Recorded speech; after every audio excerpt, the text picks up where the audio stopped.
a fifth dimension, beyond that which is known to man. It is a dimension as vast as space and as timeless as infinity.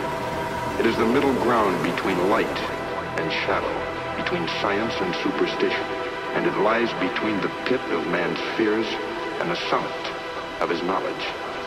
This is the dimension of imagination. It is an area which we call the Twilight Zone.